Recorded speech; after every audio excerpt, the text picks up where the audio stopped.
ஒரு ஊர்ல ஒரு பெரியவர் இருந்தார். அவர் ஒரு குரு. அவர் தொடர்ந்து தியான கூட்டங்கள் நடத்துவார். அந்த கூட்டத்துல கலந்துக்கிறதுக்காக பல ஊர்கள்ல இருந்து சீடர்கள் நிறைய பேர் வருவாங்க போவாங்க. ஒரு நாள் அங்க கூட்டம் நடந்துகிட்டு இருக்குது. அந்த சமயத்துல சீடர்கள்ல ஒருத்தன் என்னத்தையே திருடி விட்டான். மற்ற சீடர்கள் அதை கவனிச்சுட்டாங்க. இவன் ஆப்பிட்டுக்கிட்டான். கூட்டம் முடிஞ்ச பிற்பாடு இவன் திருடின விஷயத்த அந்த பெரியவர்கிட்ட போய் சொன்னாங்களாம். அவர் கவனத்துக்கு கொண்டுகிட்டு போனாங்க. ஆனா அவர் இத காதலியே போட்டுக்கல, கண்டுக்கவே இல்லை. போய் சொன்ன சீடர்களுக்கெல்லாம் ஏமாத்தமா போயிட்டுது. என்ன இது, இவ்வளவு தூரம் நாம கண்டுபிடிச்சு போய் சொல்றோம், அவரு கண்டுக்கவே மாட்டேங்கிறாரே அப்படின்னு ஒரு மாதிரி ஆயிட்டாங்க. இருந்தாலும் அதை பத்தி ஒண்ணுமே சொல்லிக்கல, பேசாம இருந்துட்டாங்க. கொஞ்ச நாள் ஆச்சு. அதே ஆளு மறுபடியும் ஒரு திருட்டுல மாட்டிக்கிட்டான். சீடர்கள் மறுபடியும் அந்த குரு கிட்ட விஷயத்த சொன்னாங்க. அவர் அப்பவும் வழக்கம் போல சும்மாவே இருந்துட்டார். இவர் இப்படி இருக்கிறத பார்த்ததும் அந்த சீடர்களுக்கு கோபம் வந்துட்டுது. உடனே அந்த சீடர்கள்லாம் ஒண்ணு கூடி பேசினாங்களாம். எல்லாருமா சேர்ந்து ஒரு விண்ணப்பம் தயார் பண்ணாங்க. அதை குருநாதர்கிட்ட கொண்டுட்டு போய் கொடுத்தாங்க. அந்த விண்ணப்பத்துல இவங்க என்ன எழுதியிருக்கிறாங்க தெரியுமா? குருநாதர் அவர்களே, உடனே திருடனவன் மீது சட்ட நடவடிக்கை எடுக்கணும். நீங்க அப்படி அவனை இங்க சேர்க்கப்படாது. நீங்க சேர்த்தீங்கன்னா நாங்க இங்க இருக்கிறத பத்தி யோசிக்க ஆரம்பிச்சிருவோம். அவனை இந்த மடத்தை விட்டே துரத்தி பண்ணணும். நீங்க அவனை வெளியில அனுப்புங்க, இல்லைன்னா நாங்க அத்தனை பேரும் வெளியில போயிடுறோம். இப்படிதான் அந்த விண்ணப்பத்துல எழுதியிருக்கிறாங்க. குரு அந்த விண்ணப்பத்தை வாங்கி படிச்சு பார்த்தார். அதுக்கப்புறம் அதை எழுதின அத்தனை பேரையும் கூப்பிட்டாரு. எல்லாரும் இப்படி வாங்கன்னாரு. வந்தாங்க. இப்படி என் எதிரில் உட்காருங்கன்னார். உட்கார்ந்தாங்க.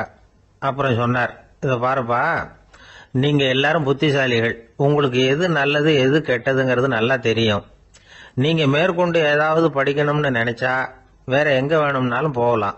அதுக்கு நான் தடை சொல்ல மாட்டேன். ஆனா உங்களால குற்றம் சாட்டப்பட்ட அவன் இருக்கானே, அவன் எப்படின்னா அவனுக்கு எது நல்லது எது கெட்டதுங்கிறதெல்லாம் தெரியாது. அதனாலதான் திருடுறான். நீங்க சொல்றது மாதிரி அவனை அடிச்சு துரத்தி போடுறோம்னு வச்சுங்க, அவனுக்கு எப்படி நல்லது கெட்டது தெரியும்? அவனுக்கு அதை யாரு சொல்லி கொடுக்கறது? அதனால இங்கேயே இருக்கட்டும், அதுதான் சரி. இதுக்காக நீங்க எல்லாரும் என்னை விட்டுட்டு போனாலும் சரி, அவனை நான் விரட்ட மாட்டேன் அப்படின்னு விட்டாரான். இவ்வளவையும் திருடனை அந்த சீடன் கேட்டுக்கிட்டே இருந்திருக்கான். அவன் கண்கள்ல கண்ணீர். அப்படியே எழுந்திரிச்சு வந்தான். குரு காலில் விழுந்தான். அவன் கண்ணீர்ல அவனது தீமை கழுவப்பட்டது அப்படிம்பாங்க. அதாவது சீடர்களுக்கு அந்த குருவோட பெருமை அப்பதான் புரிஞ்சுதான். ஒரு நல்ல ஆசிரியர் இருக்காருன்னு வச்சுங்க, நல்லா படிக்கிற பையனுக்கு தான் பாடம் சொல்லி கொடுப்பேன்னா அது என்ன பெரிய விஷயமா? மோசமா படிக்கிறவனையும் மாத்தி காட்டுறேங்கிறது தான் பெருமை. இந்த காலத்து குரு ஒருத்தர் ஒரு ஆசிரமம் வச்சு நடத்திட்டு வந்தார். நிறைய பேர் தினம் வருவாங்க போவாங்க. ஒரு நாள் ஒருத்தன் வந்தான். அந்த குரு முன்னாடி போய் நின்னான். ஐயா, என்ன உங்க சீடனா ஏத்துக்கணும்னா. அந்த குரு நிமிர்ந்து பார்த்தார். உன்னுடைய நோக்கம் என்னன்னு கேட்டார். ஐயா, உங்ககிட்ட கொஞ்ச நாள் இருந்தேன்னா நல்ல பழக்க வழக்கங்களை கத்துக்கலாம். அதுக்கப்புறம் வெளியில போய் ஒரு நல்ல தொழில் தொடங்கி வாழ்க்கையில முன்னுக்கு வரணுங்கிறது தான் என்னோட நோக்கம் அப்படின்னா. நீ சொல்றது சரி, ஆனா உன்னால இங்க நல்ல பழக்க வழக்கங்களை கத்துக்க முடியலன்னு வச்சுக்கோ, அப்ப என்ன பண்ணுவேன் அப்படின்னு கேட்டார் அவர். அப்படி ஆச்சுன்னா என்ன, உங்களை மாதிரியே ஒரு ஆசிரமம் ஆரம்பிச்சு அதுக்கு குருவா இருந்துட்டு போறேன் அப்படின்னா. ஒரு மனிதர், அவர் யாருக்கிட்டே தொலைபேசியில பேசிட்டு இருக்கிறார். கொஞ்சம் தூரத்துல நாம நிக்கிறோம். எட்டத்துல இருந்துகிட்டு அவரை கவனிக்கிறோம். அவர் போன்ல பேசுறத. அவர் பேசுகிற வார்த்தைகள் என்ன அப்படிங்கறது நம்ம காதுல விழல. ஆனாலும் அவர் பேசிக்கிட்டு இருக்கிறது நல்ல செய்தியா கெட்ட செய்தியா அப்படிங்கறத நம்மால யூகிக்க முடியும். மகிழ்ச்சியான செய்தியை பேசும்போது முகம் மலருது, புன்னகை பூக்குது. இதுல ஒண்ணு நீங்க கவனிக்கணும். தொலைபேசியில நாம பேசுறப்போ நம்மோட பேசுறவர் எதிரில் இல்ல. அவர் தொலைபேசி வழியா நம்ம குரலை மட்டும்தான் கேட்க போறார். நம்ம முகத்தை அவர் பார்க்க போறது இல்ல. அப்படி இருந்தும் அப்ப நம்ம முகம் ஏன் மலரணும் அப்படின்னா, இதுதான் உடல் மொழி, பாடி லாங்குவேஜ் அப்படின்னு சொல்றாங்க. நம்ம அறியாமலேயே நம்ம உடம்பு செய்திகளை தெரிவிக்குது பாருங்க, அதுதான் உடல் மொழி. ஒரு மனிதர் தொலைபேசியில பேசிக்கிட்டு இருக்கிறத நீங்க தூரத்துல இருந்து கவனிச்சுக்கிட்டே அவர் நண்பரோட பேசுறாரா, மனைவியோட பேசுறாரா, குழந்தையோட பேசுறாரா, இல்ல மேல் அதிகாரி கிட்ட பேசுறாரா, அல்லது அவருக்கு கீழே பணிபுரிகிறவர்கள் கிட்ட பேசுறாரா அப்படிங்கறத கண்டுபிடிக்கலாம். அதுக்கு காரணம் அவருடைய உடல் மொழி. இந்த உடல் மொழி கூட நம்ம வாழ்க்கையின் முன்னேற்றத்துக்கு பயன்படும். இத பத்தி எல்லாம் கூட சில நிபுணர்கள் ஆராய்ச்சி பண்ணி பார்த்திருக்கிறாங்க. அவங்க சில விவரங்களை சொல்றாங்க. குறிப்பா ஒருத்தர் தன்னுடைய நாற்காலியில கிட்டத்தட்ட படுத்துக்காத குறையா உட்கார்ந்து இருக்கிறாருன்னு வச்சுக்கோங்க. எதிர இருக்கிறவர் பேசுறது அவருக்கு பிடிக்கலன்னு அர்த்தமா. தலையை சொரிஞ்சுக்கிறது, வேற வேற திசைகளில் பார்க்கறது, கொட்டாவி விடுறது, கால்களை மாற்றி போட்டு உட்கார்றது, களைப்பா கை விரல்களை அப்படியே பின்னிக்கிறது, அடிக்கடி கடிகாரத்தை பார்க்கறது, இப்படிலாம் ஒருத்தர் பண்ணிக்கிட்டு இருக்கிறாருன்னா நாம கூடிய சீக்கிரம் அந்த இடத்த விட்டு எழுந்திரிச்சு வந்துடுறது நல்லது. ஏன்னா இதெல்லாம் அவருடைய சலிப்பு, சோர்வு, ஆர்வமின்மை இதுக்கு அடையாளங்கள். நம்முடைய பேச்சு அவரை சலிப்படைய வச்சுட்டதுன்னு அர்த்தம். அவர் ரொம்பவும் சோர்ந்து போயிட்டாருன்னு பொருள். நம்முடைய பேச்சில் அவருக்கு ஆர்வம் இல்லைன்னு அர்த்தம். அதே நேரத்தில் நாற்காலியின் நுனியில அமர்ந்து உடலை முன்னுக்கு நகர்த்தி எதிர இருக்கிறவரின் கண்களை பார்த்துக்கிட்டே பேசினாலும் சரி அல்லது பேச்சை கேட்டாலும் சரி, உங்க பேர்ல மற்றவங்களுக்கு உள்ள பிடிப்பு அதிகரிக்கும். நாம எப்படிப்பட்டவருங்கிறத நம்ம உடம்பும் நடை உடை பாவனையும் அடுத்தவங்களுக்கு காட்டி கொடுத்துரும்.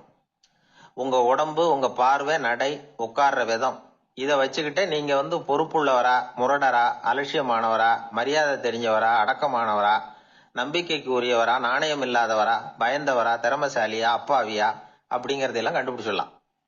அதனால இந்த உடல் மொழியை புரிஞ்சுக்கிட்டு நம்மளை கொஞ்சம் சரிப்படுத்திக்கிட்டோம்னா வாழ்க்கையில சுலபமா பல காரியங்களை சாதிக்க முடியும். ஒரு மனநல மருத்துவமனை, அங்க ஒருத்தர் ஒரு நாற்காலியில உட்காந்துக்கிட்டு கார் ஓட்டுறது மாதிரி அப்படி பாவனை பண்ணிட்டு இருந்தார். ஸ்டியரிங்கை திருப்புறது மாதிரி, பின்னாடி வர்ற வண்டியை நிக்க சொல்றது மாதிரி, அப்புறம் இவர் ஒதுங்கிக்கிட்டு அவருக்கு வழி விடுறது மாதிரி, இப்படிலாம் சேட்டைகள் பண்ணிட்டு இருந்தார் மனநல மருத்துவமனையில. இத பார்த்துக்கிட்டு இருந்த ஒருத்தர் பக்கத்துல இருந்த இன்னொருத்தர்கிட்ட கேட்டார், இவர் ஏன் இப்படி பண்றாரு, இவருக்கு ஏன் அப்படி வந்தது நிலைமை அப்படின்னு சொல்லி அவர் விசாரிச்சார். அப்ப அவர் விவரம் சொன்னார். வேற ஒண்ணும் இல்லைங்க, இவருக்கு கார் ஓட்டணும்னு ஆசை ரொம்ப காலமா, அது நிறைவேறாம போயிட்டுது. அதுக்கப்புறம் அவர் மனநோயாளியா மாறிட்டார். இங்க அழைச்சிட்டு வந்தாங்க. இங்க அழைச்சிட்டு வந்ததுல இருந்து அப்படிதான் பண்ணிட்டு இருக்கிறார். அப்ப கார் ஓட்டுறது மாதிரிலாம் பாவனை பண்ணிட்டு இருப்பார், திருப்புறது மாதிரி பண்ணுவார், பின்னாடி வர்றவங்களுக்கு இடம் விடுவார், இப்படிலாம் செய்யறார் அப்படின்னு விவரம் சொன்னாங்க. நீங்க சொல்லப்படாதா, இப்ப நீங்க கார் ஓட்டல, வெறும் நாற்காலியில தான் உட்கார்ந்து இருக்கிறீங்க அப்படின்னு நீங்க சொல்லப்படாதா அவருக்கு அப்படின்னு கேட்டாங்க. அது முடியாதுங்க, ஏன்னா அந்த காரை கழுவுறதுக்காக அவர் தினமும் எனக்கு 10 ரூபா கொடுத்துக்கிட்டு இருக்கிறார் அப்படின்னாராம் அங்க வேலை செஞ்சுக்கிட்டு இருந்த ஒருத்தர். அதனால வாழ்க்கையில நாம இந்த உடல் மொழியை புரிஞ்சுக்கணும். உடல் மொழிங்கிறது இப்ப ஆரம்பத்துல சொன்னது மாதிரி அந்த தொலைபேசியில பேசுறவங்கள தூரத்துல இருந்து பார்த்தாவே அவர் யாருகிட்ட பேசுறாரு, என்ன பேசுறாருன்னு தெரியும். நம்ம முகத்தை நல்லா வச்சுக்கணும். உடல் மொழிய நம்ம புரிஞ்சுக்கிட்டு பயன்படுத்த ஆரம்பிச்சோம்னா எந்த முயற்சி பண்ணினாலும் அதுல வெற்றி நிச்சயம். ஒரு சன்னியாசி, அவரு ஒரு நாள் ஒரு கனவு கண்டாராம். அந்த கனவுல அவர் சொர்க்கத்துக்கு போறார். அங்க ஒரு பெரிய திருவிழா நடந்துகிட்டு இருக்குது. எங்க பார்த்தாலும் அலங்கார வளைவுகள், வண்ணமயமான விளக்குகள், பாதைகள் பூரா மலர்கள், எல்லா கட்டடங்களும் ஒளிமயம். அவ்வளவு கோலாகலமா பிரம்மாண்டமா அந்த திருவிழா நடந்துகிட்டு இருக்குது. அது என்ன திருவிழாங்கிறது இந்த சன்னியாசிக்கு புரியல. அங்க எதிரில் வந்துகிட்டு இருந்த ஒருத்தரை நிறுத்தி, என்ன விசேஷம் இங்க அப்படின்னு விசாரிச்சாராம். உனக்கு தெரியாத விஷயம், இன்னைக்கு இறைவனுக்கு பிறந்த நாள், அதைத்தான் எல்லாரும் சேர்ந்து கொண்டாடுறோம். இதுக்காக பிரம்மாண்டமான ஊர்வலம் ஒண்ணு வரப்போகுது. இறைவனே அந்த ஊர்வலத்துல கலந்துகிறார் அப்படின்னார் அவரு. உடனே அந்த சன்னியாசி ஒரு மரத்து நிழல்ல ஒதுங்கி நின்றுகிட்டார். ஊர்வலம் வந்துகிட்டு இருக்குது. முதல்ல ஒரு குதிரை வந்துகிட்டு இருக்கு. அது மேல ஒருத்தர் உட்கார்ந்துருக்கிறார். அவருக்கு பின்னாடி நிறைய பேர் கூட்டமா வந்துகிட்டு இருக்கிறாங்க. இவ்வளவு கூட்டம் இவர் பின்னாடி வருதே, யார் இவரு அப்படின்னு கேட்டார். ஒரு மதத்தின் பெயரை சொல்லி இவர் அந்த மதத்தின் தலைவர், அவரை பின்பற்றுகிற மக்கள் கூட்டம் பின்னாடி வந்துகிட்டு இருக்குது அப்படின்னு விவரம் சொல்லி இருக்கிறாங்க. இவங்களுக்கு அடுத்தபடியா இன்னொரு குதிரையில ஒருத்தர் வந்துகிட்டு இருக்கிறார். அவருக்கு பின்னாடி ஏகப்பட்ட கூட்டம். இவர் யாருங்க அப்படின்னு கேட்டிருக்காரு சன்னியாசி.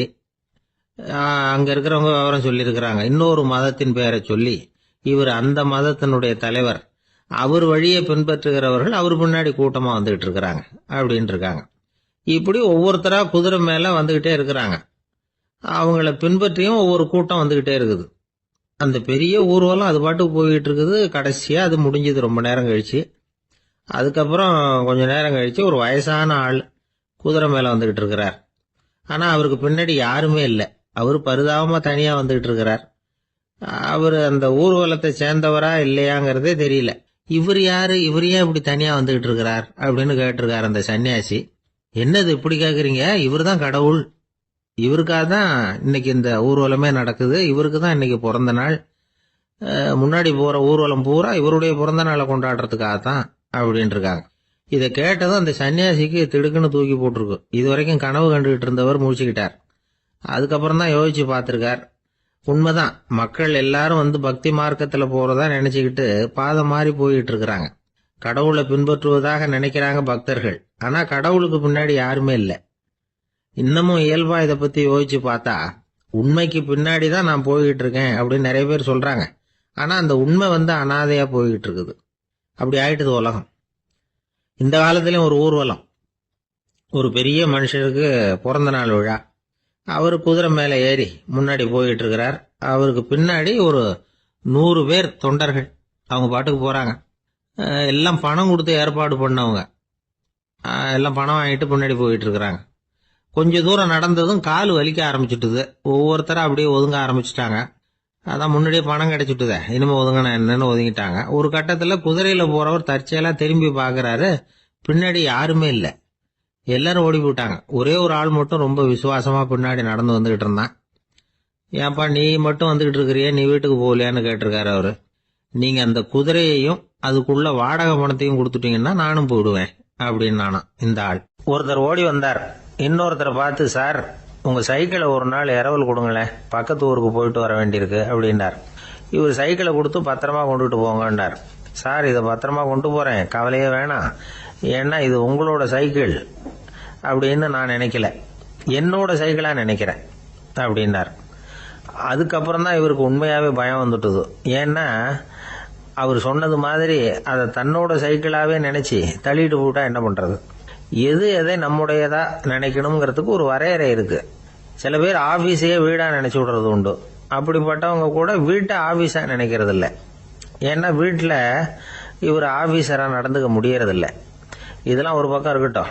இப்போ விஷயத்துக்கு வருவோம். பொறியியல் மேதை டாக்டர் விஸ்வேஸ்வரய்யா இருந்தார் இல்லையா, பாரத ரத்னா விருதெல்லாம் கொடுத்தாங்களே. ஆபீஸ் வேலை வேற, சொந்த வேலை வேற அப்படிங்கிறதுக்கு ஒரு உதாரணமா இருந்தவர் அவர். மைசூர் மகாராஜா கிட்ட திவானா இருந்தார். அவர் ஒரு நாள் அரசாங்க வேலை காரணமா வெளியூர் போயிருந்தார். ஹாசன்கிற ஊருக்கு பக்கத்துல ஒரு பயண மாளிகை, அங்க தங்கிவிட்டார். ராத்திரி அங்க தங்கி இருந்துட்டு விடிஞ்சதும் ஊருக்கு திரும்புறதாக திட்டம். ராத்திரி தூங்கறதுக்கு ரொம்ப நேரம் ஆயிட்டுது. ரொம்ப நேரம் வரைக்கும் அரசாங்க சம்பந்தப்பட்ட வேலைகளையே பார்த்துக்கிட்டு இருக்கிறார். அரசாங்க ஃபைல்கள் நிறைய இருந்தது. அதையெல்லாம் ஒவ்வொன்றா எடுத்தார், படிச்சு பார்த்தார், பரிசீலனை பண்ணார். அதில் எழுத வேண்டியதை எழுதினார், கையெழுத்து போட்டார். ஒரு வழியாக அந்த வேலையெல்லாம் முடிஞ்சுது. அதுக்கப்புறம் என்ன பண்ணார்னா, தன்னுடைய சூட்கேஸை திறந்தார்.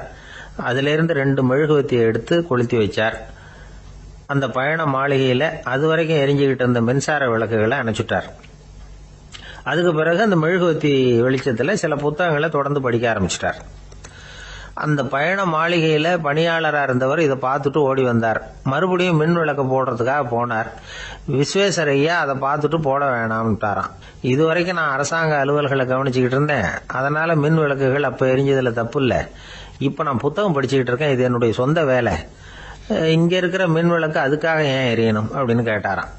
இப்ப இருக்கிற சில அரசு பணியாளர்கள் கிட்ட இந்த சம்பவத்தை பேச்சோட பேச்சா சொல்லி பார்த்தேன். அவங்களால இதை ஜீரணிக்கவே முடியல. நேர்மை தேவைதான் சார், அதுக்காக அவ்வளவு தூரத்துக்கு அது தேவையா அப்படிங்கிறாங்க. விஸ்வேஸ்வரய்யா அப்படி பண்ணினது தான் ஒரு நேர்மையாளர் அப்படின்னு இந்த உலகத்துக்கு நிரூபிக்கணுங்கிறதுக்காக இல்லை. தான் அப்படி நடந்து காட்டினா தன்னை சுத்தி இருக்கிறவங்களும் அதை கேள்விப்படுறவங்களும் முடிஞ்ச அளவுக்கு பொது வாழ்க்கையில அரசு பணியில நேர்மையை கடைபிடிக்க முயற்சி பண்ணலாமே அப்படிங்கிறதுக்காகத்தான். இப்பவும் சில பேர் இருக்கிறாங்க, இவங்க ஆபீஸ் வேற வீடு வேறன்னு நினைக்கிறது இல்லை, அவ்வளவு உரிமை. ஒருத்தர் அப்படிதான், அவருக்கு அவசரமா 5000 ரூபாய் தேவைப்பட்டது. ஆபீஸ் பணத்தை எடுத்துக்கிட்டார். அந்த நேரம் பார்த்து ஆடிட் வந்துட்டுது. ஆப்பிட்டுக்கிட்டார். விசாரணை நடக்குது. அவர் சொல்றார், சார் நான் நேரம் காலம் பார்க்காம ஆபீஸ்ல வேலை செய்வேன், ஏன்னா அதை என்னோட ஆபீஸா நினைக்கிறேன். அவசரத்துக்கு அந்த பணத்தை எடுத்தேன், மறுபடியும் வச்சுடலாம்னு தான் இருந்தேன், அதுக்குள்ள இப்படி ஆயிட்டுது. நீங்க என்ன நினைச்சாலும் சரி, நான் ஆபீஸ் வேற வீடு வேற அப்படின்னு நினைக்கிறது இல்லை, அது என்னோட சுபாவம் அப்படின்னார். விசாரணை பண்ணவர் தீர்ப்பு வழங்கினார். உங்க சுபாவத்துக்கு மதிப்பு கொடுத்து நானும் தீர்ப்பு வழங்குறேன். நீங்க கொஞ்ச நாள் ஜெயிலில் இருந்துட்டு வாங்க, அது உங்களுக்கு கஷ்டமா இருக்காதுன்னு நினைக்கிறேன். ஏன்னா அங்க போனாலும் நீங்க உங்க சுபாவப்படி வீடு வேற ஜெயில் வேறன்னு நினைக்க மாட்டீங்க அப்படின்னா. ஒரு பெரிய அரசன் இந்த உலகம் பூராவையும் ஆண்டுகிட்டு இருந்தான். ரொம்ப காலம் அப்படி அரசாட்சி பண்ணிக்கிட்டு இருந்தான். திடீர்னு அவனுக்கும் சில எதிரிகள் முளைச்சாங்க. அவங்க எல்லாம் ஒண்ணு சேர்ந்து இவனை தோற்கடிச்சுட்டாங்க. தோத்து போனதும் இவனுக்கு பயம் வந்துட்டுது, எங்க எதிரிகள் நம்ம கொன்னுடுவாங்களோ அப்படின்னு. வெளியில வந்தா தனக்கு ஆபத்துன்னு பயந்துகிட்டு யாருக்கும் தெரியாம ஒரு குகைக்குள்ள போய் பதுங்கி கிடக்குறான். நிலைமைய பாருங்க. முதல் நாள் அரண்மனையில அதிகாரம் பண்ணிக்கிட்டு இருந்தவன் மறுநாள் குகையில பயந்து போய் பதுங்கி கிடக்குறான். ராத்திரி நேரம் வந்தது, பசி வயத்தை கிள்ளுது, பிச்சை எடுத்து சாப்பிட வேண்டிய நிலைமை. பிச்சை எடுக்கிறதுக்கு பாத்திரம் வேணுமே, என்ன பண்றது அப்படின்னு அங்கேயும் இங்கேயும் பாக்குறான். ஒரு மூலையில யாரோ விட்டுட்டு போன ஒரு ஓடு கிடக்குது. அதை எடுத்துக்கிட்டு புறப்பட்டான். இருட்டுல வழி புரியல. ஏதோ ஒரு யூகத்துல காலை மெதுவா எடுத்து வச்சு நடந்து போயிட்டு இருக்கிறான். வழியில ஒரு கருப்பு நாய் படுத்து கிடந்தது. இருட்டுல அவன் இது கண்ணுக்கு சரியா தெரியல. அவனுக்கு தவறி போய் காலை வச்சுட்டான் அது மேல. நாய் சும்மா இருக்குமா, வள்ளுன்னு உழுந்து கடிச்சு விட்டுது. காலை பாக்குறான், காலத்தையும் நினைச்சு பாக்குறான். அரண்மனையில வீரக்கழல் அணிந்த காலை உடைய மன்னா அப்படின்னு புகழ்வாங்களே புலவர்கள்லாம். ஆனா அது இன்னைக்கு நாய் கடிச்ச காலம் ஆயிட்டுதே அப்படின்னு நினைக்கிறான். அது மட்டும் இல்ல, முன்னாடி எல்லாம் பொற்கிண்ணங்கள்ல தான் அவன் சாப்பிடுவான். ஆனா இப்போ உடைஞ்சு போன ஓட்டு, அது ஓட்டை கையில வச்சுக்கிட்டு நிக்கிறான். அதுல ஏதாவது யாராவது சாப்பாடு போடுவாங்களான்னு. முன்னாடி எல்லாம் நிறைய பேர் அரண்மனைக்கு வருவாங்க. அரசருக்கு காணிக்கைன்னு சொல்லி இவன் காலடியில கொண்டாந்து கொட்டுவாங்க. அப்போலாம் இவன் அந்த ஜனங்களுடைய முகத்தை திரும்பி கூட பாக்குறது இல்ல, ரொம்ப கர்வமா உட்கார்ந்துருப்பான். அதே ஆளு இன்னைக்கு எல்லார் கண்ணிலையும் படுறது மாதிரி பிச்சை எடுத்துக்கிட்டு இருக்கிறான். அப்போலாம் காணிக்கைகளை தன்னுடைய கையால வாங்குறது தனக்கு கௌரவ குறைச்சல்னு நினைச்சு தன்னுடைய வேலைக்காரங்களை விட்டுதான் அதை வாங்க சொல்லுவான். இப்ப பாத்தீங்கன்னா அவனே தன் கையாலேயே பிச்சை வாங்குறான். நினைச்சு பாருங்க. அந்த மனுஷன் நாள் அரசன், மறுநாள் பிச்சைக்காரன். எவ்வளவு வித்தியாசம். செல்வம் தான் இப்படி ஒரு வித்தியாசம் ஏற்படுறதுக்கு காரணம். அப்படிப்பட்ட செல்வம் வாழ்க்கையை நடத்துறதுக்கு நமக்கு தேவைதான். ஆனா அதையே நாம அடைய வேண்டிய பயனா நினைக்கிறோம் பாருங்க, அதுதான் வேடிக்கை. இத நம்மாழ்வார் அழகா ஒரு பாசுரத்துல சொல்றார். ஒரு நாயகமாய் ஓட உலகுடன் ஆண்டவர், கருணாய் கவர்ந்த காலர், சிதைகிய பானையர், பெருநாடு காண இம்மையிலே பிச்சைதாம் கொள்வர், திருநாரணன் தாழ் காலம் பெற சிந்தித்து உய்மினோ அப்படிங்கிறார் நம்மாழ்வார். ஒரு பெரிய பணக்காரர் ஒரு துறவிகிட்ட போய், சாமி என்கிட்ட நிறைய பணம் இருக்கு, இருந்தாலும் நிம்மதி இல்ல, என்னால நிம்மதியா இருக்க முடியல, என்ன காரணம்னு கேட்டாராம். உடனே அந்த துறவி இதுக்கு நேரடியா பதில் சொல்லாம பக்கத்துல நின்றுகிட்டு இருந்த ஒரு குழந்தைய கூப்பிட்டார். அது ஓடியாந்தது. ஒரு ஆப்பிள் பழத்தை எடுத்து அது கையில கொடுத்தார். அதை வாங்கிக்கிட்டு குழந்தை சிரிச்சுது. இன்னொரு பழத்தை எடுத்து கொடுத்தார். அதை இன்னொரு கையில வாங்கிட்டு சிரிச்சுது. மூணாவது ஆப்பிள் எடுத்து கொடுத்தார். 2 பழத்தையும் நெஞ்சில் அணைச்சிக்கிட்டு 3வது பழத்தையும் வாங்கறதுக்கு முயற்சி பண்ணிச்சு. ஆனா அது உடனே நழுவி கீழே விழுந்து உருண்டு ஓடிச்சு. ஏற்கனவே இருந்ததும் விழுந்துட்டுது. இப்ப அந்த குழந்தை அழ ஆரம்பிச்சுட்டுது.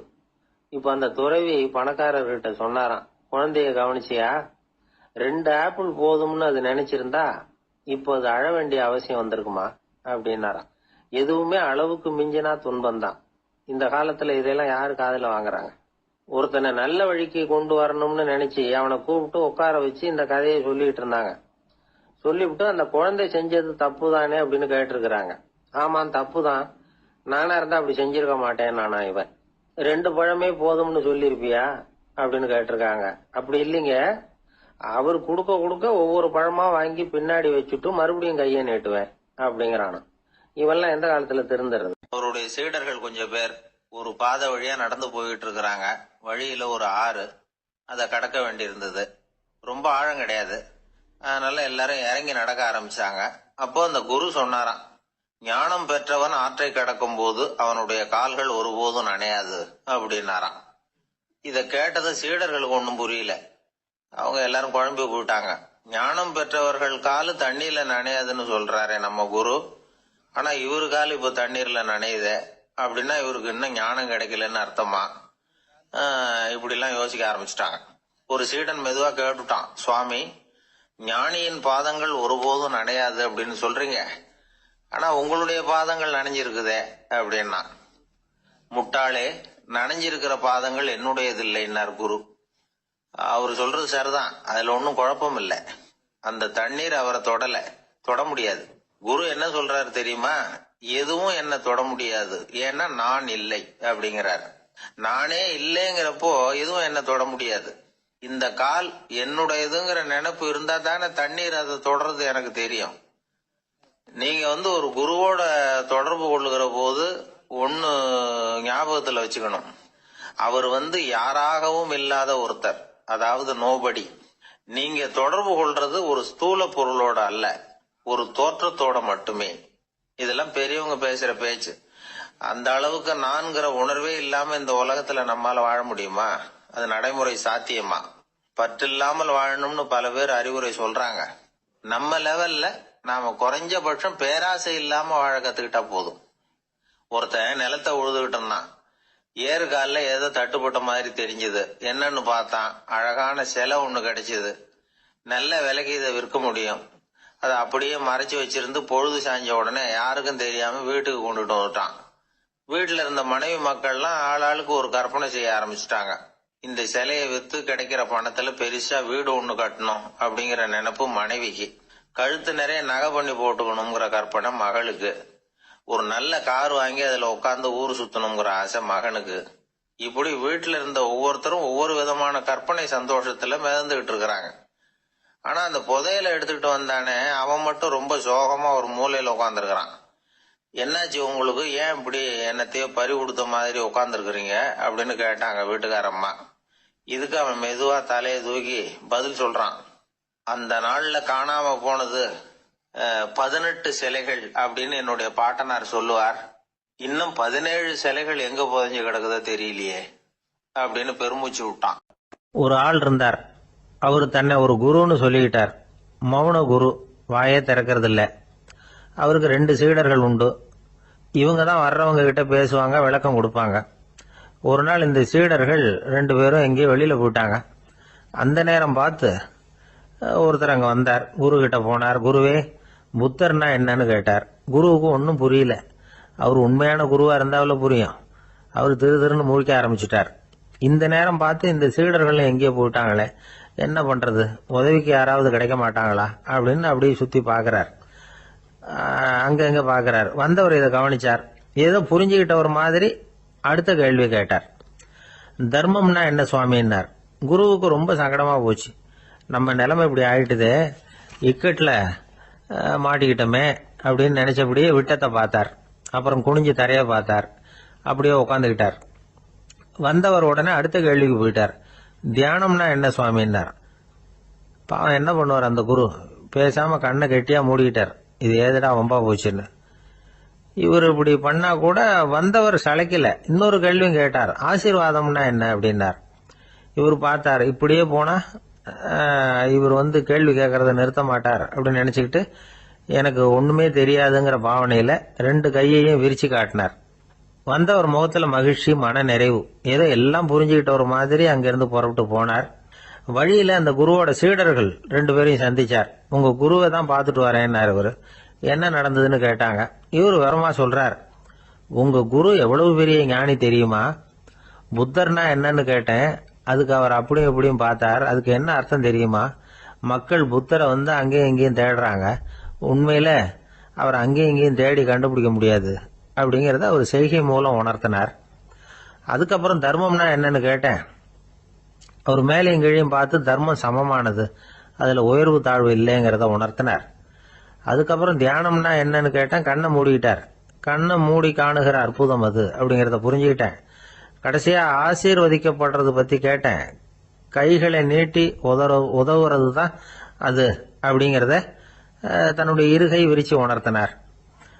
எவ்வளவு பெரிய மகான் அவரு அப்படின்னு சொல்லிவிட்டு அவர் பாட்டு போயிட்டார். சீடர்கள் அதுக்கப்புறம் மெதுவா குரு கிட்ட சேர்ந்தாங்க. அவங்கள பார்த்ததும் குருவுக்கு கோபம் வந்துட்டுது. அடே பாவிகளா, எங்கடா போய் தொலைஞ்சிங்க, நான் ஒரு ஆளுகிட்ட மாட்டிக்கிட்டு என்ன பாடுபட்டிருக்கேன் தெரியுமான்னார். இது மாதிரிதான் நாம சாதாரண மனிதர்களின் புற வேடங்களிலேயே மயங்கி போயிடுறோம். அவங்க பேச்சு, செய்கை, பார்வை இதுல எல்லாம் ஏதோ பெரிய தத்துவம் இருக்கிறதாக நினைச்சுக்கிறோம். உண்மையிலேயே அந்த தத்துவங்கள் யாருக்கு சொந்தம்? அவங்களுக்கு இல்ல, நமக்கு தான் சொந்தம். நாம தானே அதை கற்பிச்சுக்கிட்டோம். நம்ம நாம அடையாளம் கண்டுக்கிறது இல்ல, நாம யாருங்கிறது நமக்கு புரியறது இல்ல. அதுதான் இன்னைக்கு நடக்கிறது. அதனால தான் அடுத்தவங்களை தேடி ஓடிட்டு இருக்கிறோம். சில வீடுகளில் கூட இது மாதிரி சைகைகள் உண்டு. சில குடும்ப தலைவர்கள் தினமும் காலையில கண்ணை கெட்டியா மூடிக்கிட்டு கை ரெண்டையும் சுத்தமா விரிச்சு வச்சுக்கிட்டே உட்காந்து தியானம் பண்றது வழக்கம். எதுக்காக அப்படி பண்றீங்கன்னு ஒருத்தரை பார்த்து கேட்டேன். இந்த மாசம் வாங்கின சம்பளம் பூரா தீர்ந்து போச்சு, இனிமே என் கையில சுத்தமா ஒண்ணுமில்ல, புதுசா எதுவும் செலவு வச்சுடாதே அப்படிங்கறத அப்படி உள்ளங்கை ரெண்டையும் விரிச்சு காட்டி அவங்களுக்கு உணர்த்துறேன் அப்படின்னார். ஒருத்தன் வேகமா ஓடி வந்தான். ஏப்பா அப்படி தலை தெறிக்க ஓடி வர்றேன்னு கேட்டேன். பின்னாடி துரத்திக்கிட்டு வருது சார் அப்படின்னா. ஏதாவது நாய் துரத்திக்கிட்டு வருது போல இருக்கு அப்படின்னு நினைச்சு அவனுக்கு பின்னாடி பாக்குறேன்.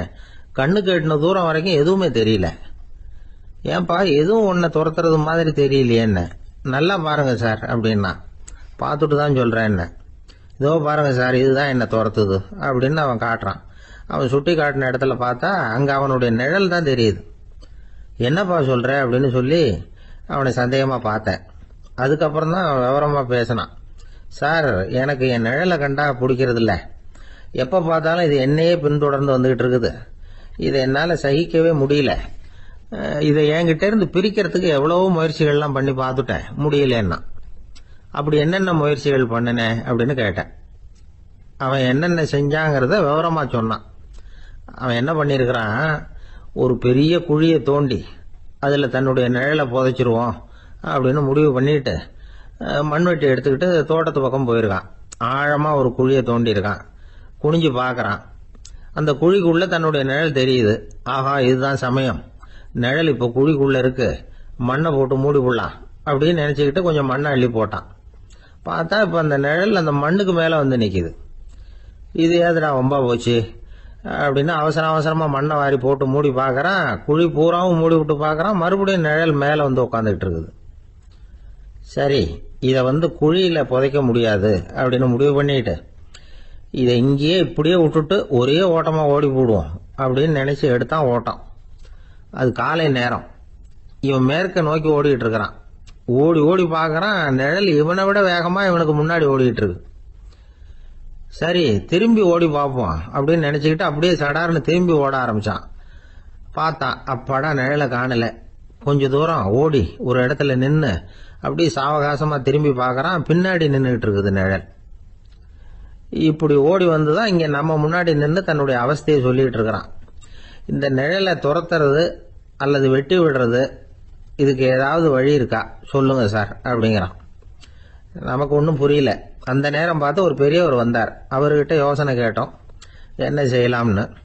அவர் சொன்னார், இந்த பாருப்பா, நீ அங்கேயும் எங்கேயும் ஓடாத, அப்படியே கீழே படுத்துக்கொண்டார். அது நல்ல உச்சி வேலை. அவன் அப்படியே கீழே படுத்துக்கிட்டான்.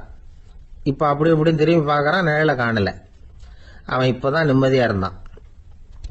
இப்ப அந்த பெரியவர் சொன்னார், எல்லா மனிதர்களுமே இப்படிதான் ஓடிட்டு இருக்கிறாங்க. நான் எனது அப்படிங்கிற ஆணவம் தான் அவங்கள துரத்திக்கிட்டு இருக்கு. அதை விட்டுட்டு ஓடணும்னு நினைச்சாலும் அது முன்னாடி வந்து நிக்குது. பரம்பொருளை நோக்கி ஓடுறப்போ இந்த ஆணவம் பின்னாடி வந்து விடுது. பரிபூர்ண சரணாகதிங்கிற நிலையில அது முழுசுமா மறைஞ்சுடுது. தன்னை உணர்கிற வேலை அது. அந்த நேரம் மனிதனுக்கு விடுதலை உணர்வு ஏற்படுகிற நேரம் அது. அப்படிப்பட்ட சுதந்திர மனிதர்களாக எல்லாரும் மாறி போயிட்டாங்கன்னா இந்த உலகமே இன்பமயம் அப்படின்னு ஒரு விளக்கம் கொடுத்தார் பெரியவர். நம்மால் ஒருத்தர் வேகமா ஓடி வந்துகிட்டு இருந்தான். ஏன்டா அப்படி ஓடி வர்ற அப்படின்னு கேட்டார் எதிரில் வந்தவர். ஆசை துரத்துது, அதுதான் ஓடி வர்றேன்னா. உனக்கு என்ன ஆசைன்னு கேட்டார். எனக்கு ஒன்றும் ஆசை இல்லைங்க, என்னை எப்படியாவது பிடிச்சுடணும்னு போலீஸ்காரங்களுக்கு ஆசை. அந்த ஆசை இப்ப என்ன துரத்தி பின்னாடி வந்துகிட்டு இருக்குது. அதுதான் தப்பிச்சு வந்துகிட்டு இருக்கிறேன். குறுக்க நிக்காதீங்க சார், வழியை விடுங்க அப்படின்னு சொல்லிவிட்டு வேகமா ஓடி மறைஞ்சான். எனக்கு தெரிஞ்ச ஒருத்தர் இருக்கார். அவரு ஒரு பெரிய காவல்துறை அதிகாரி, ரொம்ப கண்டிப்பானவர். அவரை கண்டாவே எல்லாரும் பயப்படுவாங்க. அப்படிப்பட்டவர் வீட்டுக்கு போனா அப்படியே அடியோட மாறிடுவார். அங்க போய் பாத்தீங்கன்னா குழந்தைகளோட குழந்தையா அவர் விளையாடிக்கிட்டு இருப்பார். அலுவலக சமயத்துல பாத்தீங்கன்னா குதிரை முதுகுல அவர் உட்கார்ந்துருப்பார். வீட்டுல பாத்தீங்கன்னா அவரு முதுகுல குழந்தை உட்கார்ந்துருக்கும். அவரு குதிரை மாதிரி போயிட்டு இருப்பார். இது எப்படிங்க முடியுது உங்களால அப்படின்னு கேட்டாங்க. அது ஒண்ணுமில்ல, இங்க வீட்டுக்கு வந்த உடனே என்னோட மனசை தனியா எடுத்து வச்சிருவேன் அப்படின்னார். அது என்னங்க உங்க சட்டப்பயிலியா இருக்குது மனசு, அது தனியா எடுத்து வைக்கிறதுக்கு அப்படின்னு கேட்டாங்க. அப்படி இல்லைங்க, இது ஒரு பயிற்சி, மனப்பயிற்சி, அவ்வளவுதான் அப்படின்னார். இப்படி சமயம் பார்த்து மனசை தனியா வச்சுவிட தெரிஞ்சவங்க வாழ்க்கையில எப்பவும் உற்சாகமா இருப்பாங்க அப்படிங்கிறது பெரியவங்க கருத்து. ஒரு டாக்டர் ஆஸ்பத்திரியில் இருக்கிற வரைக்கும் டாக்டரா இருக்கலாம், அவர் மனைவிகிட்டையும் அவர் டாக்டரா இருக்க வேண்டிய அவசியம் இல்லை. ஒரு வக்கீல் கோர்ட்ல இருக்கிற வரைக்கும் வக்கீலா இருக்கலாம், வீட்டுக்கு வந்ததுக்கு அப்புறமும் வக்கீலா இருக்க வேண்டிய அவசியம் கிடையாது. வீட்டுல குழந்தைகள்கிட்ட விளையாடும் பொழுதும் அதுகள்கிட்ட ஃபீஸ் கேட்டுட்டு இருக்க கூடாது. நாம எப்படி இருக்கணும்னு பெரியவங்க சொல்றாங்கன்னா, மனசோட சேரக்கூடாதான், அப்படி சேராம வாழ்க்கையை கவனிக்கணுமா. மனசை அப்படியே தனியா எடுத்து பக்கத்துல வச்சுடணும். அப்படின்னா அதை அப்படியே தூக்கி எறிஞ்சுடு அப்படின்னு அர்த்தம் இல்லை. ஏன்னா மனசுங்கிறது நமக்கு உபயோகப்படக்கூடிய ஒண்ணுதான். எப்ப அது தேவையோ அப்பப்போ எடுத்து உபயோகப்படுத்திக்கணும். தேவைப்படுறப்போ எடுத்து கண்ணாடியை மாட்டிக்கிறோம்ல, படிக்கும் பொழுது கண்ணாடி தேவைப்படுதோ எடுத்து மாட்டிக்கிறோம் இல்லையா, அது மாதிரி கணக்கு போடுறதுக்கு மனசு தேவை. கடைக்கு போய் ஒரு பொருள் வாங்குறோம், காசு கொடுக்குறோம், மீதி சில்லறை சரியா இருக்கா அப்படின்னு எண்ணி பார்த்து வாங்க வேண்டியிருக்கு. அந்த சமயத்துல மனசை எடுத்து தனியா வச்சுட்டேன் அப்படின்னு சொல்லிட்டு இருக்க கூடாது. பரீட்சைக்கு படிக்க வேண்டியிருக்குது, படிச்சதையெல்லாம் அப்படியே நினைவுல வச்சுக்க வேண்டியிருக்கு, அந்த சமயத்துல மனசை தூக்கி எறிஞ்சுட்டேன் சார் அப்படின்னு சொல்லிட்டு இருக்க கூடாது. அப்படி சொன்னா பரீட்சை நம்மளை தூக்கி எறிஞ்சிடும். அதனால தேவைப்படுறப்போ மனசை உபயோகப்படுத்தணும், தேவையில்லாதப்போ அது தனியா ஓய்வு எடுத்துக்க விட்டுடணும். இப்படி நாம பழக்கப்படுத்திக்கிட்டா வாழ்க்கைங்கிறது நமக்கு புதுசா தெரியுமா. மனசுக்கும் ஒரு சக்தி கிடைக்கும். எந்திரங்களுக்கு ஓய்வு கொடுக்கற மாதிரி மனசுக்கும் ஓய்வு கொடுக்கணும், இல்லைன்னா அது களைச்சு போயிடும். குழந்தைகள் மனசை சுமந்துகிட்டு இருக்கிறது இல்ல, இது முதியவர்கள் குழந்தைகள் கிட்டே இருந்து கத்துக்க வேண்டிய ஒரு பாடம். ஆனாலும் இந்த கால குழந்தைகள் கிட்ட ரொம்ப எச்சரிக்கையா இருக்க வேண்டியிருக்கு. ஒரு தாத்தாவும் பேரனும் விளையாடிக்கிட்டு இருக்கிறாங்க. தாத்தா எனக்கு சைக்கிள் ஓட்ட கத்து கொடு அப்படிங்கிறான் பேரன். சைக்கிள் உயரம் கூட இல்ல, அதுக்குள்ள சைக்கிள் ஓட்டணுமா அப்படின்னாரு தாத்தா. ஏன் தாத்தா, ரயில் ஓட்டுறாரு, அவர் என்ன ரயில் நீளமா இருக்கார் அப்படின்னு கேட்டானா அந்த பையன். இன்பம் துன்பம் இது ரெண்டும் சேர்ந்ததுதான் வாழ்க்கை. இது எல்லாரும் சொல்லிட்டு இருக்கிற ஒரு உண்மை. அது சரி, இது ரெண்டும் வர்றதுக்கு என்ன காரணம்? துறவி ஒருத்தர் யோசிச்சு பார்த்திருக்கார். இன்ப துன்பம் தோன்றுவதற்கு முக்கியமா 6 காரணங்கள் உண்டு அப்படிங்கிறார் அவர். அது என்னங்கிறத நாமளும் தெரிஞ்சு வச்சுக்குவோமே. இப்ப முதல் காரணம் சுயநலம். ஒரு தாயார் தன்னுடைய சுயநலம் கருதி தன்னுடைய மகன் இன்பமா இருக்கணும்னு ஆசைப்படுறாங்க. மகனும் அப்படியே ஆசைப்படுறான். அதனால தாயாரின் இன்ப துன்பங்களை பார்த்துட்டு மகனும் இன்ப துன்பம் அடையிறான். அந்த அம்மாவுக்கும் அதே நிலைமை தான். 2வது காரணம் உறவு. நான் துறவியான பிறகு கூட உறவுங்கிற காரணத்தினால தான் தாயாருடைய சுக துக்கங்களை கண்டு நானும் சுக துக்கம் அடைகிறேன். என் தாயாருடைய நிலைமையும் இதுதான் அப்படிங்கிறார் ஒரு துறவி. 3வது காரணம் என்னன்னா அறிமுகம். எனக்கு அறிமுகமான ஒருத்தரை ரயில் நிலையத்தில் சந்திக்கிறேன். அவர் தன்னுடைய பணப்பையை எங்கேயோ தொலைச்சுவிட்டு வருத்தப்பட்டு இருக்கிறார். நானும் வருத்தப்படுறேன். அந்த சமயத்தில் யாரோ ஒருத்தர் இதுதானே அவங்க பணப்பை அப்படின்னு சொல்லி கொண்டாந்து நீட்டுறார். பணப்பையை தொலைச்சவர் சந்தோஷப்படுறார், நானும் சந்தோஷப்படுறேன். இது அந்த துறவி சொல்ற அனுபவம். 4வது காரணம் என்னன்னா கருணை. எனக்கு முன்னே பின்ன தெரியாத ஒருத்தனை யாரோ ஒருத்தன் அடிச்சு காயப்படுத்தி போடுறான். கருணை காரணமா நான் அதுக்காக துக்கப்படுறேன். 5வது காரணம் எதையும் நம்புறது. ஒரு பசுமாட்டை ஒரு முரணை அடிச்சுக்கிட்டு இருக்கிறான் அப்படின்னு ஒருத்தர் நம்மகிட்ட சொல்றாருன்னு வைங்க, உடனே நான் துக்கப்படுறேன். இன்னொருத்தர் அந்த முரணனை போலீஸ்காரங்க பிடிச்சிட்டு போயிட்டாங்கன்னு சொல்லி சொல்றாரு, நான் உடனே சந்தோஷப்படுறேன். 3வதா ஒருத்தர் முதல் 2 பேரும் சொன்னது பொய்யுங்கிறார். அப்ப நான் இன்ப துன்பம் ரெண்டுமே இல்லாம நிம்மதியா இருக்கிறேன். இது ஒரு விதம். அடுத்தது 6வது காரணம் என்னன்னா தன்மயமாகுதல். ஒரு நாவல் படிச்சுக்கிட்டு இருக்கிறோம், அதுல வர்ற பாத்திரங்களோட நாம ஒன்றி போயிடுறோம். அதுல வர்ற பாத்திரங்கள் சிரிச்சுதுன்னா நாமளும் சிரிக்கிறோம், அது அழுதுன்னா நாமளும் அழறோம். அதெல்லாம் அந்த துறவி சொல்ற அனுபவ உண்மைகள். இன்ப துன்பம் இது ரெண்டும் தோன்றுவதற்கு சுயநலம், உறவு, அறிமுகம், கருணை, எதையும் நம்புறது, தன்மயமாகிறது, இது எல்லாம் தான் முக்கிய காரணம் அப்படின்னு அவர் சொல்றார். ஆக கூடி ஒட்டு மொத்தமா யோசனை பண்ணி பார்த்தா பிற பொருள்கள் மீது பற்றுதல் காரணமா தான் நாம இன்ப துன்பம் அடையிறோம் அப்படிங்கிறத புரிஞ்சுக்க முடியுது. மனுஷன் இன்ப துன்பம் அடையறதுக்கு 7வது காரணம் கூட ஒன்று உண்டு அப்படின்னு சொல்லிட்டே வந்தார் ஒருத்தர். அது என்ன அப்படின்னு கேட்டோம். அதுதான் சார் இந்த நீங்க சொல்லிட்டு வர்ற இன்று ஒரு தகவல்னார். எப்படி சொல்றீங்கன்னு கேட்டோம். இன்று ஒரு தகவல் கேட்க ஆரம்பிக்கிறப்போ மனசுல இன்பம், ஆரம்பிச்ச உடனே இது ஏற்கனவே கேட்ட சமாச்சாரமாச்சே அப்படின்னு நினைக்கிறப்போ துன்பம். அப்படின்னு அதுக்கு ஒரு விளக்கம் கொடுத்தாரு.